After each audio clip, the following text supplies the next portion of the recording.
Bonjour à tous et bienvenue sur le CAF Rentable, le podcast de finance le plus régulier. Bonjour à tous. Ici, on parle de bourse, de finance et de business chaque lundi matin à 8 heures et ça toujours accompagné d'un bon café. Moi, je viens de me servir le litron juste là. Ici, oui. Hein. Moi, c'est Jean de la chaîne J'invest et je suis accompagné avec Hugo de la chaîne IQ Invest. Comment ça va, Hugo? Bah, écoute, ça va très bien. Et toi, Jean? Ça va depuis tout à l'heure.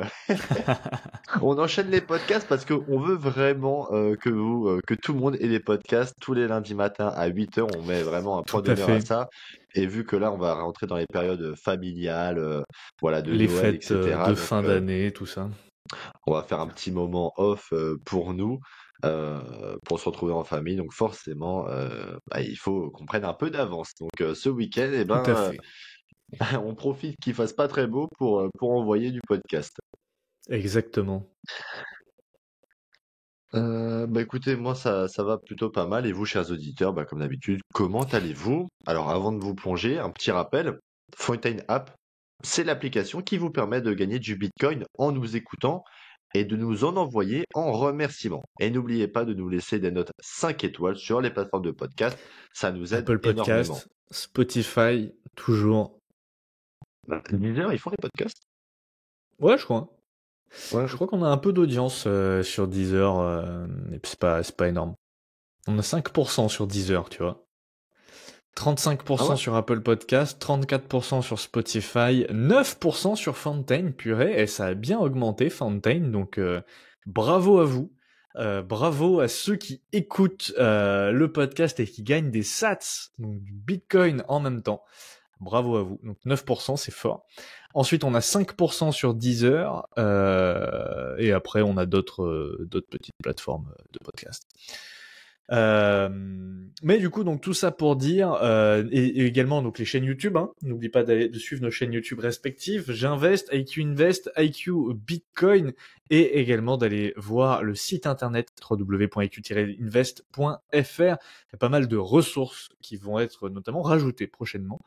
Mais il y a pas mal de ressources et vous pouvez notamment avoir l'accès depuis ce site à l'application IQ Invest. Donc n'hésitez pas à aller jeter un coup d'œil. Mais ceci étant dit, aujourd'hui, de quoi est-ce qu'on va parler, Jean? Écoutez, on arrive toute fin de l'année 2024, donc c'est un peu le moment à nous de nous jeter la pierre. Hugo, comme moi, nous avons fait des erreurs cette année 2024. Et petit update, je pense qu'on en fera aussi l'année prochaine. Donc voilà, je pense que pour conclure cette année, on peut faire un petit podcast sur nos principales erreurs en 2024. Donc moi personnellement, je vais exposer deux erreurs et je vais un peu expliquer ses erreurs et un peu aussi forcément quand on fait des erreurs faut en tirer des leçons et ce que j'ai décidé de mettre en place pour une fois que j'ai découvert ces erreurs et pour l'année prochaine par exemple. Tout à fait. Et effectivement, donc la fin d'année a été un petit moment de rétrospective, de rétrospection pour nous sur nos portefeuilles. Moi, si vous me suivez, en tout cas, vous savez que j'ai fait quelques changements sur mon portefeuille sur cette fin d'année, qui va notamment, on va avoir lieu on va pouvoir en parler via les erreurs que j'estime avoir fait cette année. Mais c'est comme ça qu'on apprend en bourse et je pense que c'est intéressant tous les ans de se poser un peu sur l'année en cours, les choix qu'on a fait, les actions qu'on a achetées, les actions qu'on a revendues, et la performance de son portefeuille puisqu'il y a que comme ça qu'on peut ajuster et aller de l'avant. Ouais, voilà, Donc c'est du ça. On a coup, toute une vie voilà. d'investisseurs devant nous, donc autant qu'on prenne, autant qu'on s'aperçoive de nos erreurs le plus vite, qu'on vous les partage. Comme ça, si vous aussi vous êtes dans le même cas de figure que nous, parce que je pense que vous le savez, hein, mais c'est pas du tout parce que nous on fait des podcasts et qu'on a une chaîne sur YouTube que nous sommes des spécialistes de la finance absolue. Je pense que c'est vraiment un long travail d'apprentissage sur nous-mêmes. On en apprend tous les jours, chaque jour. On se trompe tous les jours un peu plus. Voilà, et c'est pas notre devoir, mais en tout cas, ça nous fait plaisir de vous partager nos erreurs pour que vous, si vous êtes dans le même cas de figure, vous puissiez corriger le tir. Tout à fait. Est-ce que tu veux commencer par nous Ouais, partager un peu, Jean, ton expérience cette année? écoute, Alors cette année, ma première erreur, très simplement, c'est que j'ai commencé la bourse donc en septembre 2023 et en 2024, je naviguais à vue. En fait, voilà. Et- Donc ça fait à peu près 1 an et demi que j'ai commencé la bourse de façon active, un peu plus d'1 an et demi. J'avais pas de test d'investissement, j'avais pas de checklist. Alors autant te dire que sans checklist et sans test d'investissement, sans plan, plus globalement, c'est difficile de savoir où l'on va. Donc j'ai commencé en fait à me perdre, hein, forcément. S'il n'y a pas de plan, on se perd dans les méandres du PEA, parce que moi j'ai vraiment fait les choses bien. Le PEA, je l'ai saigné et il m'a saigné notamment donc en achetant des actions qui n'en valaient pas forcément la peine. Alors on va pas les reciter à chaque fois, mais bon, il y a Société Générale, Sanofi, Soitec ou encore Ubisoft par exemple. On en a fait de multiples vidéos à ce sujet. Donc forcément, avec ça en portefeuille, inutile d'essayer de battre le marché, c'est peine perdue. Mais début mars, les amis, début mars, tout a changé. J'ai vendu les merguez et je suis passé à l'investissement quality. Alors l'investissement quality, hein, vraiment, faut être humble et faut rendre à César ce qui est à César. C'est toi qui me l'as fait connaître, Hugo. L'investissement quality. Alors, je connaissais le fonctionnement, puisque notamment Delmas, enfin Xavier Delmas est un investisseur quality. Il en parle beaucoup dans ses vidéos, mais bon, c'est vrai que dans les vidéos, voilà, c'est des contenus de 10, 20, 30 minutes, donc ça va assez vite. Et toi, tu m'en as longuement parlé, et en fait, beaucoup parlent de leur stratégie, mais moi, ce que j'aime voir, c'est la performance surtout, parce que voilà, on est en bourse, c'est pas pour enfiler des perles, on veut de la performance. Et forcément, quand je voyais ta performance, j'en étais pas forcément jaloux, mais je me disais, bon, si lui il peut faire ça, pourquoi pas moi, quoi? Il a 2 bras, 2 jambes, voilà. Donc je me suis dit: «OK, on n'est pas con, on va se réaxer», enfin, s'axer plutôt parce que vu que j'avais pas de stratégie d'investissement avant, autant essayer de faire du quality. Donc, comme j'en avais dit dans quelques podcasts précédents, j'ai ouvert mon compte Interactive Broker pour vraiment me spécialiser, me concentrer sur l'investissement quality, donc en achetant que des boîtes de qualité. Donc, c'est vraiment là où j'ai commencé vraiment à changer de stratégie parce que avant je naviguais clairement à vue. Euh, et donc vraiment pour 2024, fin 2024, milieu fin 2024 et 2025, donc vraiment avec des nouvelles résolutions. Je voulais avoir ma thèse d'investissement. C'est important d'avoir la sienne. Je veux faire ma checklist parce que Hugo a une très bonne checklist, mais peut-être qu'elle me convient pas à 100%. Donc il faut la réajuster, l'améliorer, en fait la faire à sa sauce, quoi. C'est vraiment important. Et ensuite, une fois que vous avez votre thèse d'investissement et votre checklist, il faut, et c'est peut-être le plus dur, il faut la respecter. Il faut la respecter parce que c'est là où on peut s'y perdre. Alors, ce que je vous propose, c'est que pour exposer un peu cette première erreur, je vous partage pourquoi je vais avoir pourquoi j'ai une thèse d'investissement actuellement, l'intérêt et aussi la checklist. Donc, la thèse d'investissement, faut considérer ça comme l'axe majeur d'un portefeuille. Ça va être la boussole. Quelqu'un qui lit ma thèse d'investissement doit comprendre si je fais du value, du gap, du quality ou même du growth. C'est très important. À l'inverse, si la personne regarde mes titres en portefeuille, elle doit comprendre tout de suite sur quel type d'investissement je suis. Parce que si tu dis que tu fais du growth et que tu as du Danone, Total et Procter Gamble, on est bien d'accord que c'est pas bon, quoi. Il y a une décorrélation. Donc vraiment, l'utilité d'une thèse d'investissement, ça va être de clarifier ses convictions. Pas besoin de faire une copie double. Voilà, vous écrivez seulement quelques lignes. Euh, Au moins, vous saurez, au moins vous aurez votre axe principal. Par exemple, moi, ma thèse d'investissement, c'est d'investir dans des sociétés rentables, leaders sur des marchés qui sont en croissance, avec un avantage compétitif sur leurs concurrents, un bon management qui soit honnête et aligné avec ses actionnaires, et en ne les achetant qu'à une valorisation qui est correcte. Donc, j'évite d'acheter des entreprises de qualité qui sont tout simplement trop chères. Ensuite, donc l'utilité d'une thèse d'investissement, c'est pour ça vraiment j'insiste là-dessus et essayez, si ce n'est pas déjà fait, d'écrire quelques lignes. Et donc c'est vraiment primordial d'avoir une thèse d'investissement parce que ça va vous permettre aussi de contrôler vos investissements. Une fois que vous avez acheté une action, il faut la suivre. Par exemple, moi, à chaque date d'anniversaire d'une action, je vérifie de nouveau que, par exemple, Microsoft respecte encore bien ma thèse d'investissement.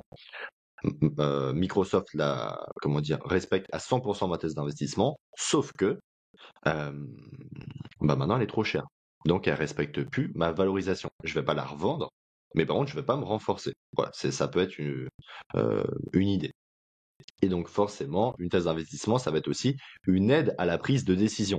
Si l'action ne respecte plus du tout ma thèse d'investissement, alors ça pourrait justifier une potentielle revente des titres. Par exemple, je sais pas, Meta, quand ils se sont lancés dans le métaverse à tire-larigot en envoyant des milliards et des milliards de free cash flow dans ces investissements qui n'en portait pas forcément les fruits. Hein. Quand tu regardais la présentation de Zuckerberg, tu as l'impression de jouer aux Sims, tu vois, et lui, il te faisait passer ça pour quelque chose d'incroyable. Donc forcément, là, tu dis, ok, alors on n'est pas forcément, on est de moins en moins aligné. En plus, là, on parle de management, donc c'est vraiment l'organe directeur. Le gars, il a du skin in the game, donc il pourrait potentiellement faire n'importe quoi. Et donc là aussi, ça va vous permettre de dire, ok, là, la boîte, elle est vraiment de qualité, mais le management, c'est plus du tout ça. Qu'est-ce que je fais? Je renforce, je vends, voilà.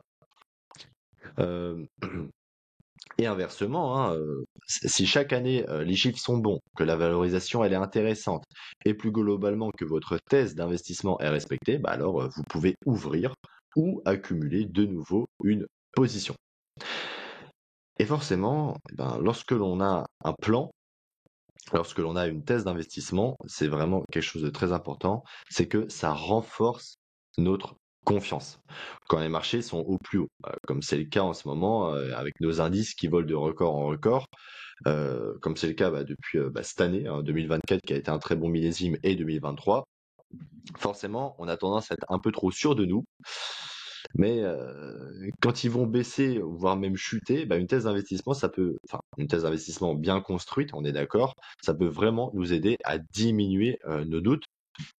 Parce que par exemple, on va prendre Alphabet, qu'elle soit à 50 $ ou à 190 ou à 190 $, ça reste quand même Alphabet. Le prix de l'action n'influence pas forcément la qualité de l'action en question. Tu vois.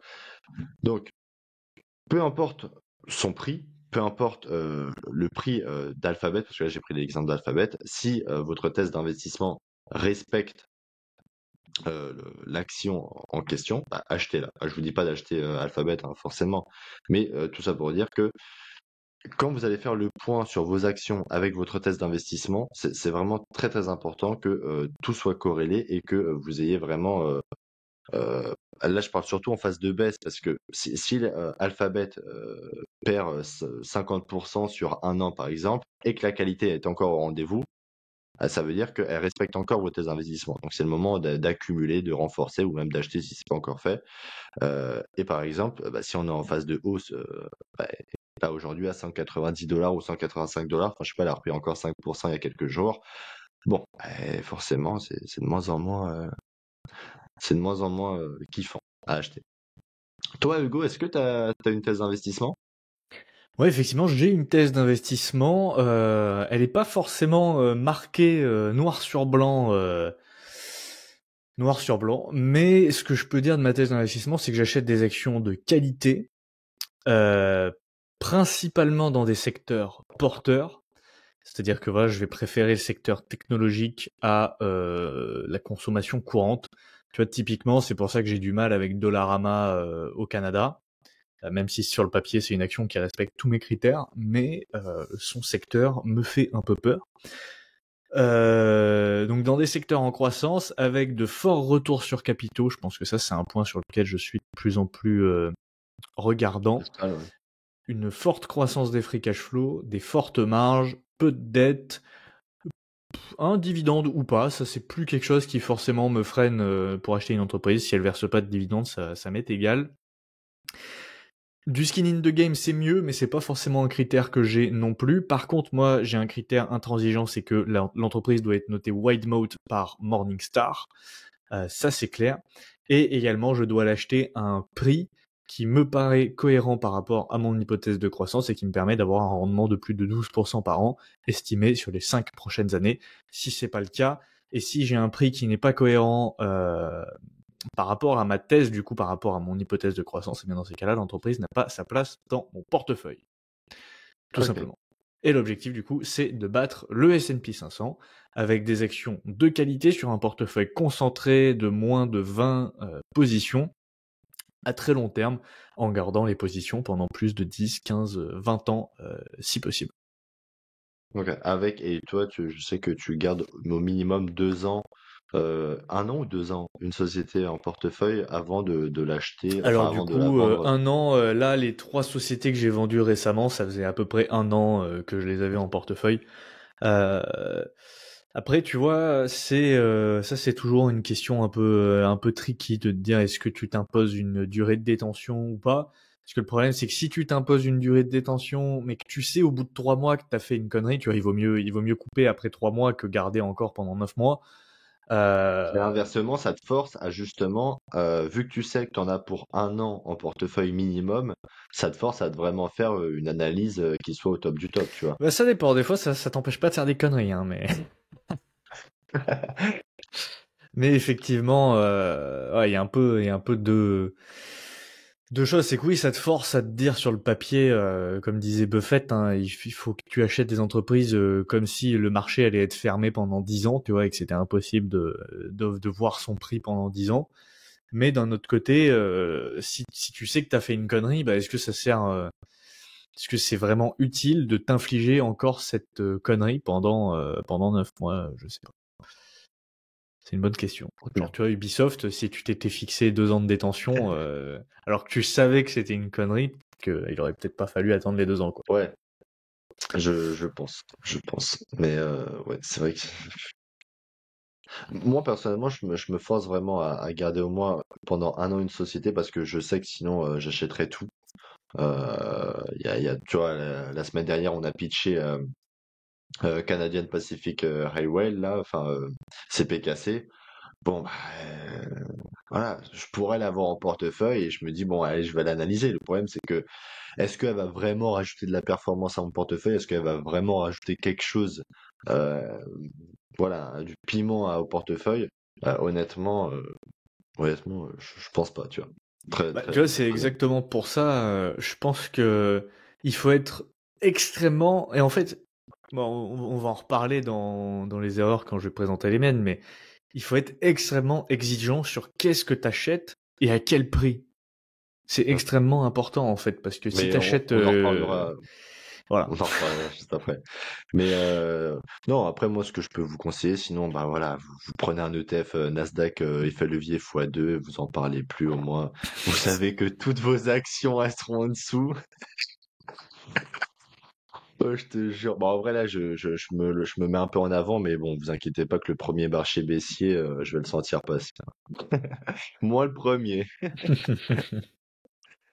Bon, on a parlé de la thèse d'investissement, on va vite fait faire le point sur la checklist, parce que je n'avais pas de thèse d'investissement, mais je n'avais pas de checklist non plus.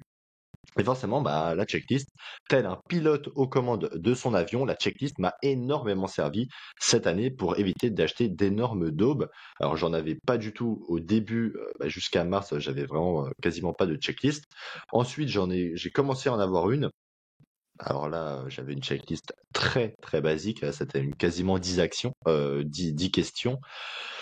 Voilà, qui était le CEO en place, depuis combien de temps, est-ce que l'entreprise avait un monoproduit, etc. Enfin, des questions très basiques, mais au moins, ça avait le mérite d'exister. C'était un semblant de checklist. Voilà. Plus votre checklist est précise, plus votre checklist est simple à faire, et plus votre checklist vous prendra, parce que ça sert à rien d'avoir une checklist de 800 pages si c'est pour répondre qu'aux 20 premières questions. Euh, voilà, faites quelque chose de clair, net, et même si vous avez que 10 questions dans votre checklist, c'est très bien. L'essentiel, c'est de répondre à toutes les questions. Et au moins, vous ne serez Ouais. pas moins biaisé. Donc bref, pour aller un peu plus dans le détail. Donc l'utilité d'une checklist, ça va déjà de réduire les fameux biais cognitifs. Forcément, nous sommes tous biaisés et une checklist permet de rester rationnel. Ce qu'elle va permettre de calmer les euphoriques, ça va éviter qu'ils se fassent tous piéger dans un marché haussier. Et elle va permettre aussi de booster les déprimés, donc les personnes impulsives qui vendent tout lorsqu'il y a une baisse ou une correction sur le marché, chose qui arrive très très régulièrement. avec une checklist bien établie, nos biais seront minimisés. Par exemple, bah, moi cette année, j'ai voulu sauter dans la gueule du loup quand Fortinet a pris 30%. Je crois que c'était 30% une journée. Ouais, c'était monstrueux au mois Ouais, d'août c'était là. monstrueux. Je crois que ouais, elle a pris 15-20% en une journée. Ah non, C'était plus, parce impressionnant. qu'elle avait pris au moins, elle avait pris au moins 20%. Non, Au non, moins non, parce parce que, qu'elle est passée de 60 $ à 70, 72. Je crois qu'elle a pris 10%, quelque chose comme ça. Mais depuis, par contre, elle a pris 30%, ouais. Même 60%, parce que moi j'ai 60% de oui, performance sur Fortinet. ouais, elle a pris 60%. Et justement, quand le jour, donc c'était en août, je crois, quelque chose, ouais, fin août, Non, début quand août. Fortinet a, début août, ouais, quand Fortinet a explosé, je me suis dit, ok, qu'est-ce que je fais? Est-ce que je fais le gros connard entre guillemets à acheter Fortinet, donc là le FOMO, mais on serait au max du max, hein, la peur de rater le train, parce que je savais qu'Hugo l'avait en portefeuille, je savais qu'on en parlait depuis janvier, parce que moi je l'avais dans mon radar, enfin elle était dans ma watchlist depuis pas mal de temps, et voilà, et en fait tout simplement, bah Et on s'était pourquoi est-ce appelé. que tu ne t'es pas positionné dessus, Jean? Parce que ça aussi, ça peut servir de leçon. Qu'est-ce qui a Pourquoi je fait me que suis tu pas... ne l'as pas analysé? Parce que je suis un flemmard. Non, parce que parce que je suis un gros... Non, non, mais c'est parce que c'est un secteur qui est mine de rien, tu vois, toi tu l'as analysé. C'est quand même beaucoup plus simple d'analyser une société comme ça quand on est déjà dans la tech, etc. Tu vois. Ça reste quand même une société à analyser qui est quand même un peu compliquée. Mais encore une fois, si en janvier, je pense que j'avais eu une checklist en bonnet due forme, carré, au clair, etc., avec vraiment des axes de recherche bien précis, la- comment dire, parce que ça permet de guider, en fait, guider votre, comment dire, vos étapes de recherche. Et je pense que ça aurait été beaucoup plus simple. Bon, ça s'est pas passé comme ça.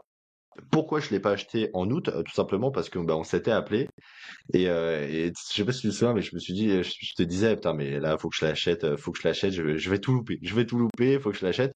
Et tu m'avais dit à juste titre, est-ce que ça respecte encore bah, ta thèse? Est-ce que ça respecte encore tes niveaux de valorisation?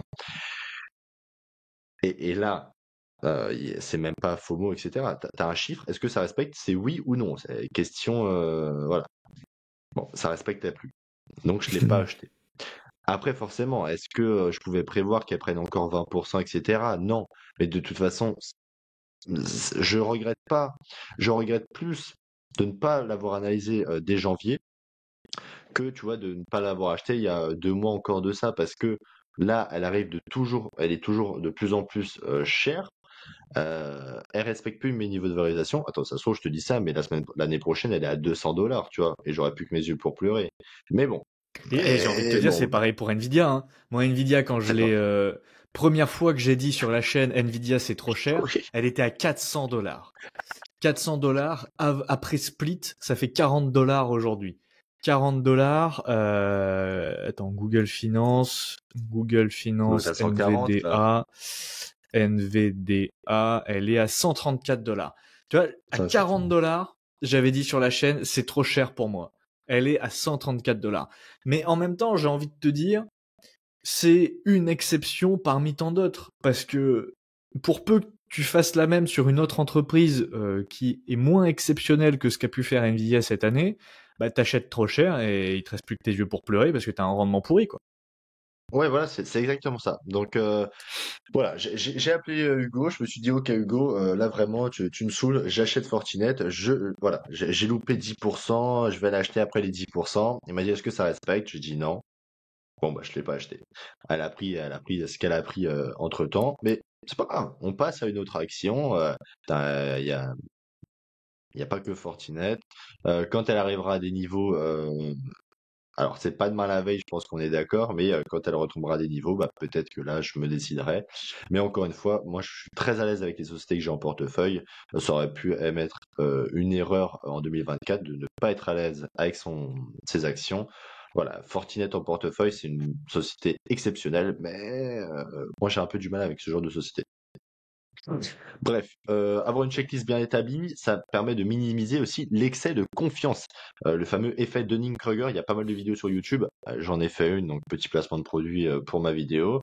J'ai fait une analyse donc sur l'effet Dunning-Kruger. En fait, c'est tout simplement, tu penses tout connaître, mais en fait non. Et ça arrive beaucoup en bourse quand tu commences à analyser, par exemple, je sais pas, le secteur des semi-conducteurs, et là que tu te dis, ok, c'est bon, je suis un scientifique, j'ai tout compris, etc. Ça peut être pareil avec le secteur de la pharma. Ok, d'accord, je comprends tout sur Sanofi ou sur Novo Nordisk. Ok, est-ce que tu peux m'expliquer en détail qu'est-ce que c'est la phase 1, phase 2, phase 3, etc. Quelles sont les prochaines modalités? Bon, c'est ciao. Donc voilà, l'excès de confiance, faut vraiment y faire attention. Avoir une checklist bien établie, ça permet également de minimiser le biais de confirmation, parce que il faut être impartial lors d'une analyse d'action, c'est très très important, en s'obligeant à analyser tous les aspects de la société. Et c'est pas parce que Hugo, Jean ou Bill Ackman a cette action portefeuille qu'il faut l'acheter. Bon, après, je dis ça. Tu l'as fait. Oui, je l'ai fait. C'est pour ça que parce que, tu sais, quand j'ai tapé la phrase, j'ai rigolé. Je me suis dit, attends, je vais quand même mettre Bill Ackman parce que mine de rien, c'est ce que j'ai fait cette année. Mais bon, je m'en fiche. En vrai, c'est Nike, tu vois. J'ai pas acheté non plus. Oui. Puis ça représente 2% de mon portefeuille. Mais bon, je l'ai fait quand même. Voilà. Mais faites pas ce que j'ai fait, d'acheter une action parce que quelqu'un d'autre l'a en portefeuille. Il faut vraiment la connaître et l'analyser de façon très très impartiale. Et ensuite, donc l'intérêt, l'utilité d'avoir une checklist, c'est de standardiser l'analyse. Ça permet tout simplement de garantir que toutes les entreprises, que ce soit Total Energy ou Google, soient évaluées avec les mêmes critères objectifs. Et par exemple, bah, en fait, là, en regardant ça, si je reprends ma checklist et j'analyse CPKC et après j'analyse Alphabet, bah tu vois, je sais d'office que je ne peux pas acheter CPKC. Et pourtant, c'est un business model que moi j'adore, tu vois. Bon, c'est pas évident d'avoir une checklist quand même et de la suivre. Et donc, ce n'est pas la société qui sera disponible sur le PEA qui l'emportera d'office. C'est très important. Voilà, une checklist au moins. Quand vous analyserez Visa face à LVMH, qui elle est disponible sur le PEA, et ben vous ferez votre choix assez vite. Et pour l'année 2025, bah du coup, fini les conneries. Je vais vraiment commencer l'année avec une checklist détaillée, précise et relativement rapide à réaliser. Il faut encore voilà, faut encore que je la peaufine. Je l'ai pas encore fini. Je mets beaucoup de la tienne, tu sais, sur l'application. Après le SWOT, par contre, le SWOT, ça c'est vraiment génial. Ah, le SWOT, c'est bien, hein. C'est vraiment génial parce que ça permet vraiment de pousser en détail. Parce que c'est vrai que enfin, dans nos analyses d'action sur YouTube, on va assez vite parce que bah, sinon, on ferait une analyse d'action. Chaque vidéo, ça sera un deep dive limite, tu vois, donc ça durerait 1 heure et demie. Donc on est obligé de condenser, mais nous, de faire le SWOT, ça permet d'aller vraiment, vraiment en profondeur. Et voilà, moi, c'est ce que je vous encourage vraiment, euh, c'est de faire ça. Voilà, Puis faites un pareil, ça SWOT permet de et une standardiser et checklist. d'avoir des process sur l'analyse, parce que tu vois, quand tu commences, on te dit oui, analyse une action, tu te dis ok, comment je fais? Par où je commence? Qu'est-ce que je fais? Il faut que je cherche où je vais. Tu sais pas. Alors que si t'as quelque chose de standardisé, avec un SWOT, avec une checklist, avec un mode, avec tout ça, ah bah c'est beaucoup plus facile de respecter ton process. Tu sais quelles informations tu vas aller chercher, et puis ça te permet surtout de comparer les entreprises entre elles, quoi. Absolument. Toi, t'as une checklist, toi, Hugo. Ouais, 10 questions à la base, elle faisait 20 questions, je l'ai divisé par deux, je l'ai réduit en 10 questions parce que je trouvais qu'il y avait pas mal de redondance. Mais je suis pas encore hyper satisfait de ma checklist parce qu'en fait, je me rends compte que je sais pas, elle est pas exceptionnelle, tu vois. Non, alors, tu vois, et c'est ça l'avantage aussi du podcast que l'on fait, c'est que bah, forcément, indirectement, on est un peu biaisés tous les deux, parce que vu qu'on parle beaucoup, etc., beaucoup ensemble sur les actions, ta checklist est très bien, mais tu vois, moi j'ai vraiment mis un point d'honneur, c'est des questions plus poussées sur le management. Parce que en fait, le management, on se rend compte que mine de rien, en fait, tu donnes tout simplement ton fric au PDG de la boîte. Hmm. Tu vois, Bah oui. Ouais. t'investis dans le PDG, t'investis pas forcément dans Nestlé, tu vois.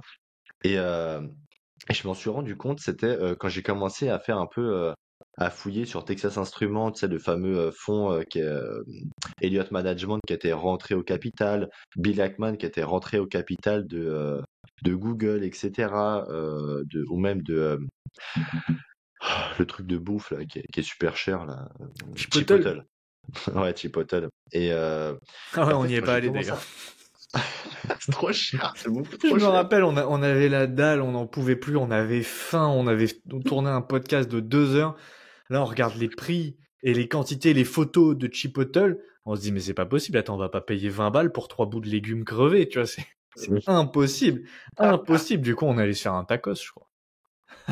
Un truc beaucoup plus healthy. Mais non, C'est voilà, tout clair. ça pour dire que moi, j'essaie d'aller un peu plus loin quand même dans tout ce qui est la partie management. Euh, mais je pense que peut-être 2025, on pourrait faire un épisode entier pour présenter nos checklists.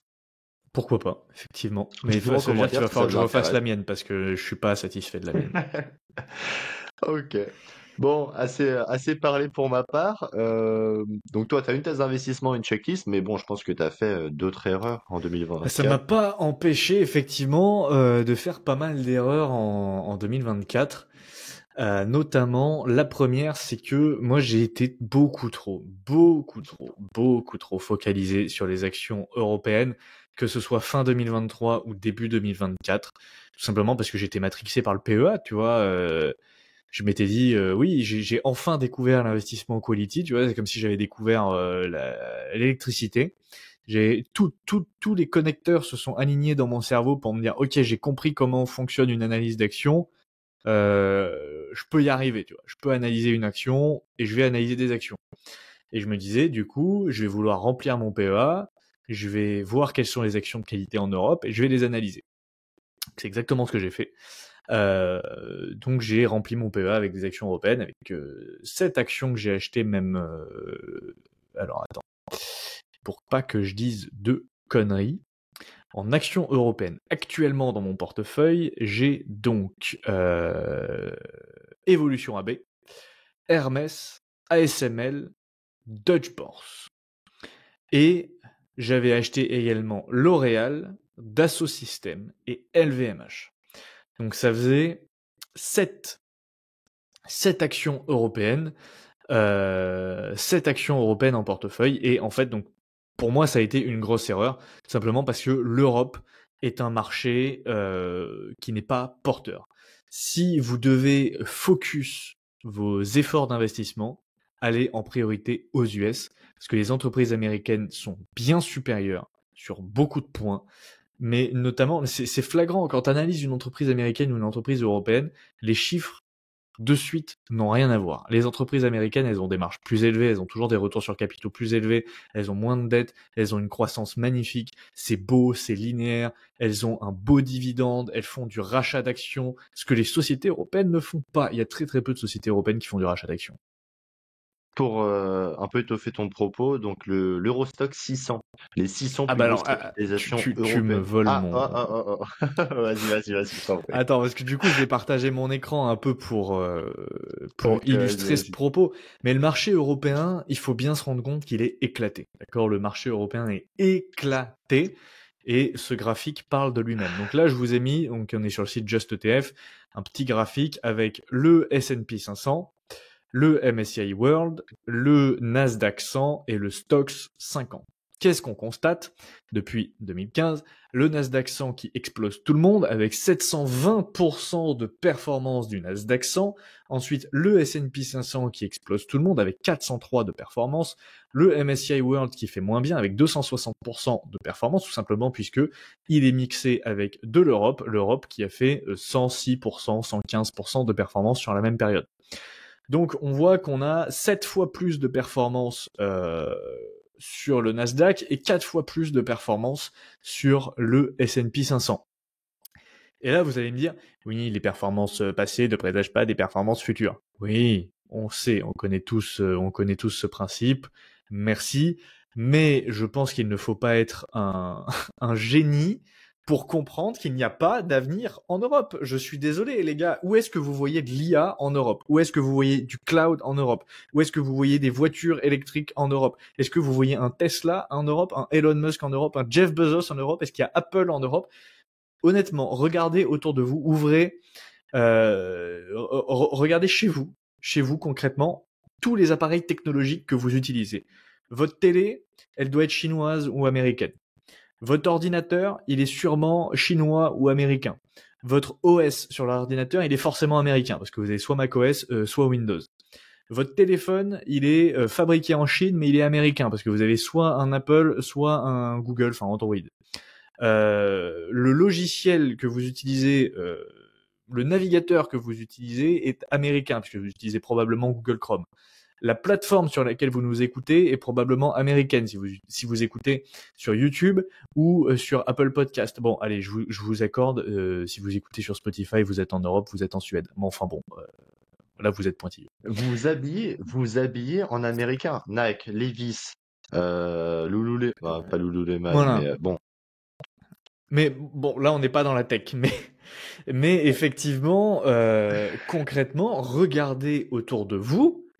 Tout ce qui est technologique, votre cloud est américain, vos réseaux sociaux sont américains, l'IA que vous utilisez, ChatGPT, si vous utilisez ChatGPT, c'est américain. Tout est américain dans la tech, et ça c'est pas pour rien, c'est parce que aux États-Unis ils sont portés sur l'innovation, ils sont portés sur l'entrepreneuriat. Nous en Europe on fait des réglementations sur réglementation sur réglementation.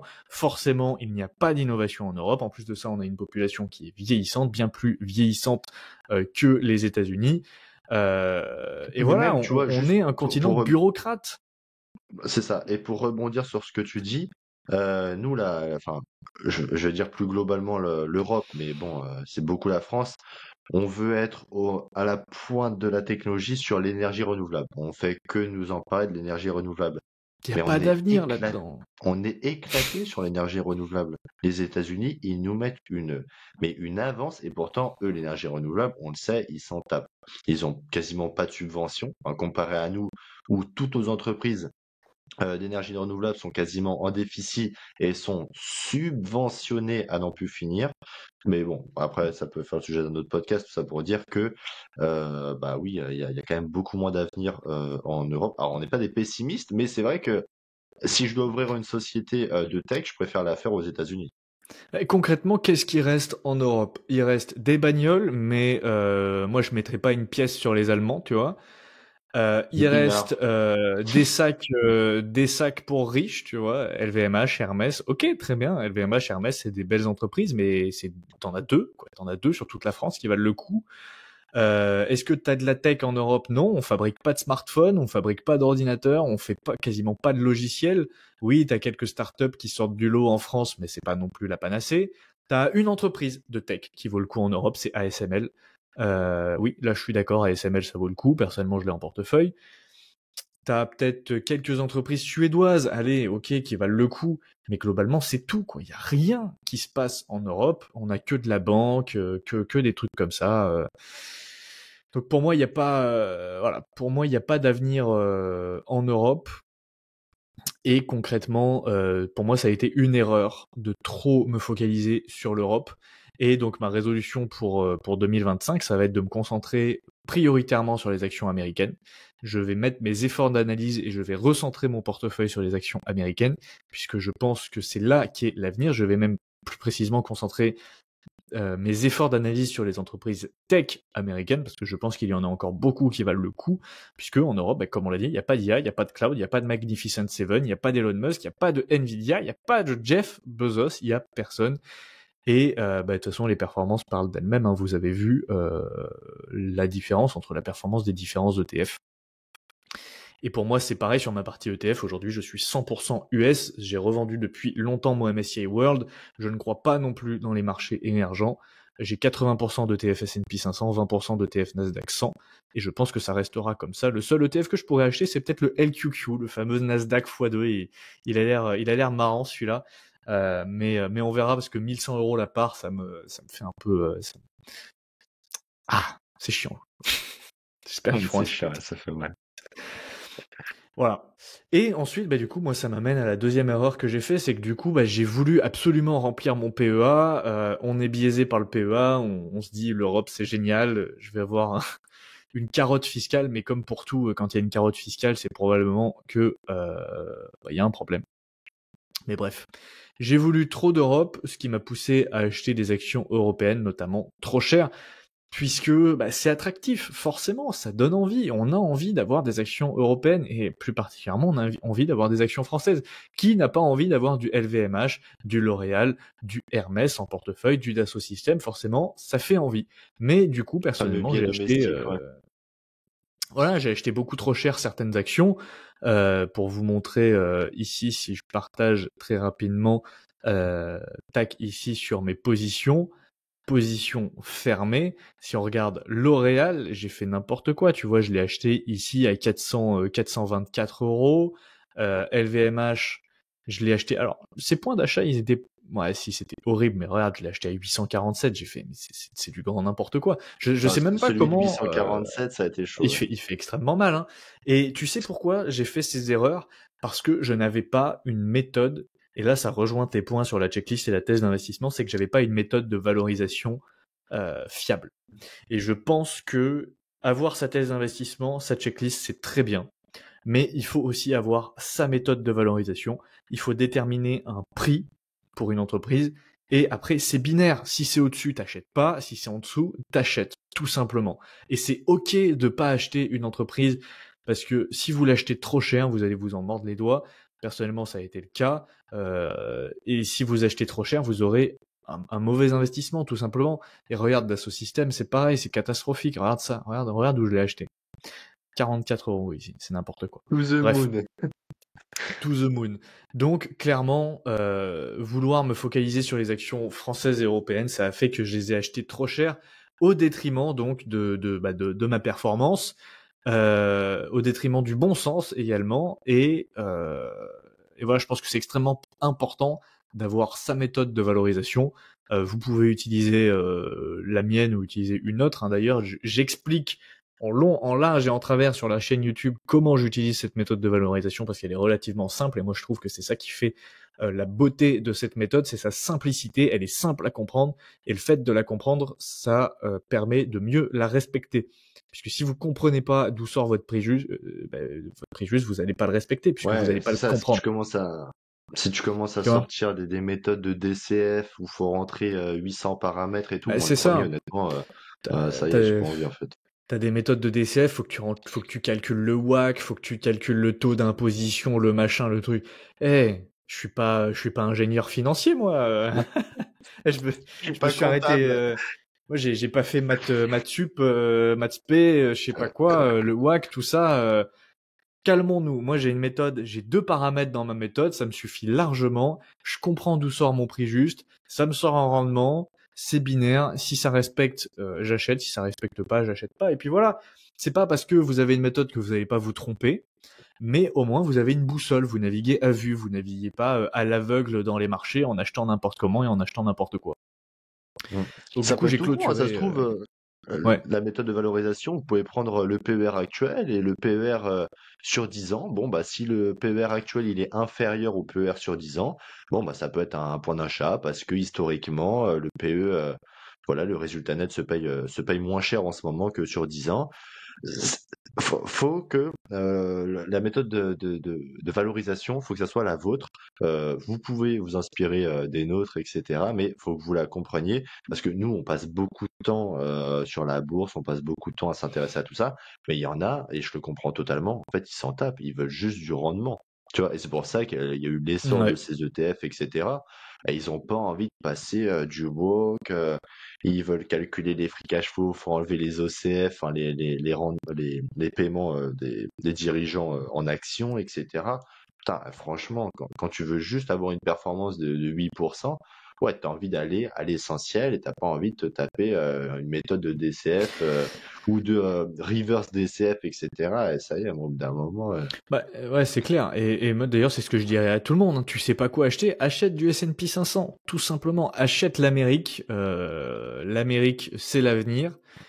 Je sais que en ce moment, tu sais, il y a tout un courant catastrophiste. Oui, le dollar va s'effondrer, la dédollarisation, tout ça. Objectivement, franchement, posez-vous 5 minutes, regardez autour de vous, regardez tous les produits technologiques que vous utilisez. Tout est américain. Ok, c'est peut-être fabriqué en Chine, mais les Chinois, c'est les petites mains, tu vois. C'est pas eux qui conçoivent. Ceux qui innovent, qui conçoivent, c'est les Américains. Tous les cerveaux qu'on a en Europe qui sont calés dans la tech, ils partent aux États-Unis. Je crois que c'est le directeur de l'IA chez Meta. C'est un Français. Je crois que c'est ça, si je dis pas de bêtises. Pourquoi? Parce que si t'es un Français et que t'es calé en IA, t'as aucun avenir en Europe. T'as aucun avenir en Europe. Donc oui, tu pars aux États-Unis. Euh, mais je crois que c'est ça. Hein. Attends, directeur Oui, IA absolument, absolument. Yann Meta. LeCun, Et Yann voilà, c'est Lequin, né ça. le 8 juillet 1960 à Soisy, sous Montmorency. Donc là, on est loin de la Exactement. Californie. C'est le directeur scientifique de l'IA de Meta et il est chercheur en intelligence artificielle Mm, et une vision artificielle robotique. exactement. Mais tu vois, je peux te prendre tous les exemples parce qu'on dit souvent, oui, les marchés émergents, tout ça. Les gars, c'est exactement le même problème qu'en Europe. Quand t'as quelqu'un qui est fort dans les marchés émergents, il part aux États-Unis. Regarde, Satya Nadella, directeur de Microsoft. Attends, Satya Nadella, je peux te parier tout ce que tu veux. Oui, c'est pas un natif du Oui, Texas. Ouais. il est né en Inde. Il est né à Hyderabad en Inde en 1967. Si tu prends le CEO de Nvidia, je crois qu'il est né à Taïwan. Comment il s'appelle déjà? CEO Nvidia, Jensen Huang. Jensen Huang, il est né où? Je suis nationalité taïwanaise. Il est né à Taïwan en 1973. Ah non, attends, il est né à Taïwan en 1963, pardon. Euh, donc pareil, si tu prends le CEO de Google, comment il s'appelle? Sundar Pichai. Sundar Ouais, bah, c'est indien Pichai. aussi. Sundar Pichai, il est né à Madurai, en Inde, en 1972.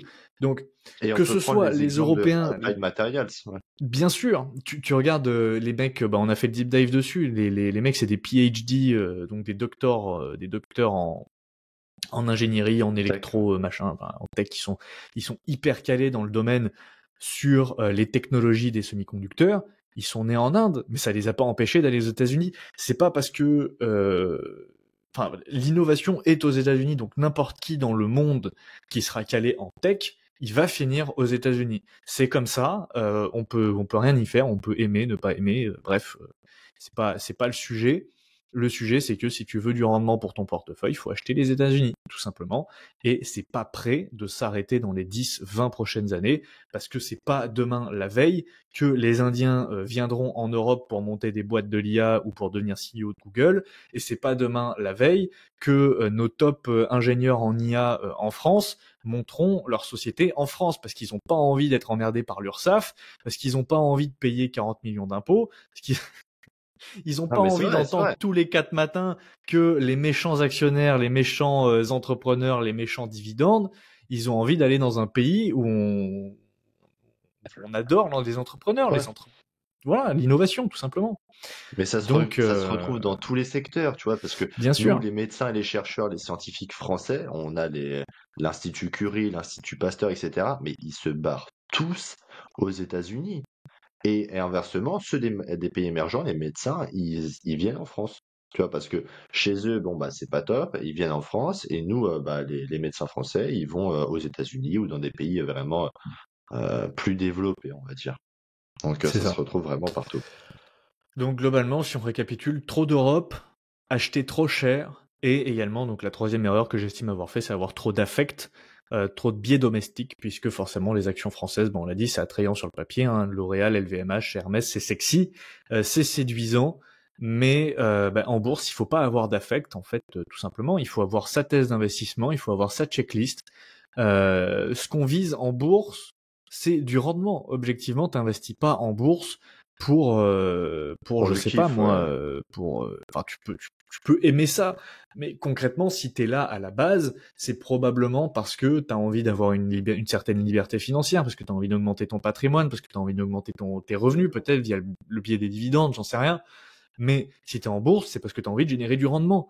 Donc pourquoi aller sur des choses qui vont générer moins de rendement que d'autres choses. Tu vois, si tu veux aller en bourse, ton objectif c'est de générer le plus gros rendement possible. Et si tu veux générer le plus gros rendement possible, faut aller aux États-Unis. Pour moi, c'est un fait. Il y a pas photo. Et du coup, faut pas avoir d'affect. Je sais que ça peut être dur, mais il faut pas avoir d'affect pour les entreprises européennes, pour les entreprises françaises, parce que si elles sont moins bonnes, tout simplement, il faut pas les acheter. Il faut pas les acheter. Il faut acheter le meilleur. Vous voulez le meilleur pour votre portefeuille. En tout cas, moi, je veux le meilleur pour mon portefeuille, et le meilleur est aux États-Unis. Et tu vois, alors je vais encore le citer. Je l'ai cité plusieurs fois, mais vraiment, je vous recommande ce podcast. Le podcast avec Dev Kantesaria sur The Investors Podcast, donc sur We Steady Billionaire. Donc Dev Kantesaria qui est le gestionnaire de fonds de Valley Forge Capital, qui a notamment, pour vous dire un petit peu, il a acheté S&P Global à 17,5$ l'action. Donc vous allez voir le prix de S&P Global aujourd'hui, vous allez comprendre pourquoi c'est cool. Et donc Dev Kantesaria, tiens, je peux te parier que Dev Kantesaria, ça sonne pas américain. Kantesaria, Ça doit être espagnol, un truc comme ça. Kantesaria, je me demande si c'est pas indien plutôt. Dev Kantesaria, on peut pas savoir où est-ce qu'il est né.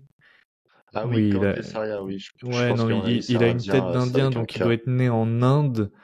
Bon, alors, il a pas de page Wikipédia, donc je saurais pas te dire s'il est né en Inde ou pas. Mais tu vois, encore un exemple d'un mec hyper calé qui est indien, mais qui exerce aux États-Unis, parce que bah, forcément, pareil, t'es dans l'investissement, t'es dans la bourse, faut aller aux States, quoi. Il a Donc, du value, lui.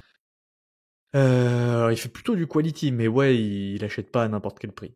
Mais effectivement, donc Dev Kantesaria, à la fin du podcast, t'as le mec qui lui pose la question, du coup en ce moment, donc les marchés américains sont hyper chers. Est-ce que vous envisagez d'acheter dans d'autres marchés, tu vois, l'Europe ou l'Asie? Et il disait non. Non, nous on se concentre sur les États-Unis, sur les large caps américaines, et c'est pas prêt de changer parce qu'on est persuadé que l'innovation, le centre d'innovation est aux États-Unis, que c'est pas prêt de s'arrêter, et que si tu veux avoir de la performance dans les 10-20 prochaines années, il faut être investi aux États-Unis parce que c'est là que tout se passe. C'est là que tout se passe. Tu regardes rien que SpaceX, c'est incroyable ce qu'ils font. Enfin, bref. Et il disait sur une 60aine d'actions qu'ils ont en watchlist, il y en a que 5 ou 6 qui ne sont pas américaines, dont quelques-unes canadiennes et quelques-unes européennes. Donc en sachant qu'ils ont une action européenne en portefeuille puisqu'ils ont ASML. Donc déjà bon, celle-là on la connaît tous. ASML c'est incroyable. Hein. Mais voilà, en Europe vous allez avoir peut-être 3. Ouais, ça pour moi il y a 3-4 actions peut-être qui sortent vraiment du lot. T'as Evolution AB, t'as Hermès, t'as LVMH et t'as ASML. Puis après t'as fait le tour du continent quoi. Et il disait qu'il voulait pas investir non plus dans les pays émergents, ce que je peux tout à fait comprendre. Mais bon, globalement, si vous savez pas quoi acheter, achetez les États-Unis. Donc personnellement, je vais clairement me concentrer sur le marché américain pour 2025. Ça va être ma nouvelle résolution. Fini de perdre du temps avec le PEA, fini de perdre du temps avec les actions européennes et françaises. Et concrètement, je pense que si c'était à refaire, j'achèterais 0 action sur le PEA. Ce que je ferais, c'est que mon PEA, je le remplirais d'ETF. Je ferais du 100% ETF sur le PEA, S&P 500, Nasdaq, je me prends pas la tête. Et toutes mes actions, je les balance sur le compte titre. Et clairement, même si j'ai une ou deux actions européennes, c'est pas ça qui va... Enfin, c'est pas parce que j'ai des impôts plus Oui. élevés sur le compte titre que ça va forcément changer quoi que ce soit à ma performance. Si c'est compensé par ta performance unitaire là, par action, ça sert à rien. Exactement. Mais du coup, voilà, si c'était à refaire, j'achèterais même pas d'actions sur le PEA, je ferais 100% ETF sur le PEA, 100% US, et sur le compte titre, 100% actions. Peut-être pas 100% actions américaines, parce que voilà, comme je l'ai dit, il y a des actions européennes qui valent le coup, mais t'en as 3 ou 4, quoi, maximum, et le reste, je me concentre sur les États-Unis, quoi. Tout simplement. Ok. Voilà. Et donc du coup, voilà, pour ma part, les erreurs que j'estime avoir fait en 2024 et qui ne vont certainement pas se reproduire en 2025. Donc si on récapitule, toi Jean, test d'investissement checklist, je pense que c'est extrêmement important. Obligatoire. Obligatoire. Et moi je vous dirais focus sur les États-Unis et avoir une bonne méthode de valorisation pour respecter un prix d'achat cohérent. Je pense que c'est extrêmement important et ça va de pair avec la thèse d'investissement et la checklist. Et je pense que les amis, si vous nous écoutez, si vous allez sur le marché américain, Grand 1. Si vous avez une checklist, donc si vous êtes armé avec une checklist, une thèse d'investissement et ensuite une méthode de valorisation, bon, je pense que déjà on aura quasiment tous les mêmes sociétés en portefeuille. Oui, Euh, clairement. Mais je pense que là, vous pouvez faire carton plein sur votre performance et sur votre portefeuille. Les marchés ils sont hauts, faut pas l'oublier en ce moment. Attention, ouais. On sait qu'ils vont baisser, on sait pas quand. Ça se trouve, c'est dans 10 ans, mais je pense pas, très honnêtement. Mais justement, moi, je préfère, j'ai 24 ans, je préfère que là, les marchés prennent, enfin, la baisse de 50%, parce que si vous êtes armé correctement avec de la valorisation, vraiment une très bonne méthode de valorisation, en fait une méthode qui vous convient, et test d'investissement checklist, et forcément que vous allez chercher les meilleures opportunités donc sur le marché Ça va être les américain soldes. et seulement américain, c'est des soldes, c'est le Black Friday les amis. Et Donc là, c'est là où vraiment, vous allez faire votre performance, la bien performance sûr. du siècle, quoi. Si jamais Parce que quand tu regardes Valley Forge S&P Global, il l'a pas acheté à 450 $. 500 $ maintenant. Ouais, 500 $. CPKC, Bill Ackman et Chris Hohn, ils l'ont acheté à 12 $ canadiens. Aujourd'hui, c'est 100 $ passés. Donc forcément, euh, les marchés baissiers, si vous êtes armé, si vous êtes équipé, c'est des soldes, c'est rien d'autre. C'est le moment ou jamais. Après, c'est pas un Exactement. conseil d'investissement, hein. Il faut, on rejoint notre deuxième ou troisième podcast où on parlait comme quoi, voilà, c'est sur l'épargne. Voilà, il faut que Hmm. vous ayez votre épargne de précaution, etc. Mais si vous êtes jeune et que vous voulez envoyer, et de toute façon, juste pour faire très simple, et après on conclura, si vous voyez pas d'opportunité, c'est très simple. N'achetez rien, juste achetez du Acheter du S&P S&P 500, et du exactement. Nasdaq et vous refermez votre écran, vous retournez faire votre analyse des actions, etc. Et vraiment, on fera plusieurs podcasts là-dessus parce que la valorisation, je pense que c'est vraiment l'organe essentiel. Mettez votre prix juste ou mettez votre fourchette et tant que on n'est pas sur cette fourchette ou tant qu'on n'est pas en dessous de ce prix juste, n'achetez pas. N'achetez pas J'ai parce que envie de ça te vous dire, c'est portera. exactement comme un investissement immobilier. Si vous avez déjà fait de l'immobilier, vous savez, on calcule la rentabilité du bien, ça nous donne le prix qu'il faut payer pour le bien pour être rentable sur l'opération. Si c'est 500 € trop cher, si c'est 1000 € trop cher, il faut pas acheter tout simplement parce que l'opération n'est plus rentable. C'est exactement pareil pour une entreprise. Si c'est pas en dessous de votre prix juste, n'achetez pas. Et tôt ou tard, vous aurez une opportunité pour vous positionner sur une société que vous avez en watchlist. Et si vous voyez zéro opportunité, bah achetez du S&P 500.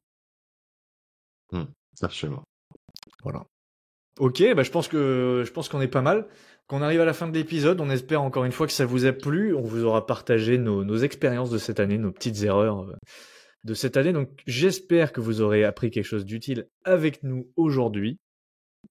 N'hésitez pas à nous mettre en commentaire parce que je sais que vous aussi, hein, pas de ça entre nous, je sais que vous aussi, vous avez fait des conneries cette année. Donc mettez-nous en commentaire vos principales erreurs, ça nous intéresse, on rigolera ensemble de nos erreurs. Et surtout, bah, si vous avez appris quelque chose cette année de vos erreurs, et ben, partagez-nous tout ça parce que ça se trouve, nous aussi, on a fait les mêmes erreurs que vous et bah, on rigolera ensemble dans les commentaires de tout ça. On fait ce podcast pour être toujours meilleur le lendemain. Et puis forcément, on va arriver dans une quinzaine de jours en 2025. 2025, on ne sait pas ce qui va se passer en bourse. On ne le saura pas. Il faudra attendre chaque jour de l'année 2025 pour savoir. Mais autant être armé, autant être équipé pour affronter la nouvelle année. Voilà, peu importe que ce soit les soldes ou encore une année haussière, on sera là et on verra ce que nous propose le marché. Tout à fait. Avant de partir, un petit Magnifique. rappel. Avant de partir, un petit rappel. Vous pouvez nous retrouver en tapant le CAF rentable, toutes les plateformes de podcast, ou encore YouTube et Instagram. Si le podcast vous a plu, eh ben, alors n'oubliez pas de mettre une note 5 étoiles, ça nous aide beaucoup. Un petit like et de nous partager votre avis. On a dépassé les 1000 abonnés, maintenant il faut arriver aux 2000. Par la même occasion, n'hésitez pas à vous abonner à nos chaînes YouTube respectives. J'investe, IQ Invest, IQ Bitcoin. Et pour ne rien manquer de nos prochains contenus, vous pouvez même nous suivre sur nos pages Instagram du même nom. Tout à fait. Vous pouvez également aller faire un un petit tour sur le site www.eq-invest.fr pour plus d'infos, d'articles, de ressources disponibles, donc notamment avec l'accès à l'application EQ Invest et la bibliothèque de l'investisseur sur laquelle vous retrouverez pas mal de livres intéressants. Donc merci à tous de nous avoir écoutés et on se donne rendez-vous tous les lundis matins à 8h pour le prochain épisode du CAF rentable. Et d'ailleurs, sur l'application EquiInvest, il y a la watchlist et la valorisation. Comme ça, vous avez au moins deux choses qu'on a évoquées aujourd'hui. Donc Tout voilà, à fait. si vous voulez faire un long tour, eh ben, vous pouvez aussi en faire un. Merci à tous, à très vite, et d'ici là, prenez soin de vous et de vos finances. Et on se retrouve pour 2025 assez vite. Ciao. Ciao.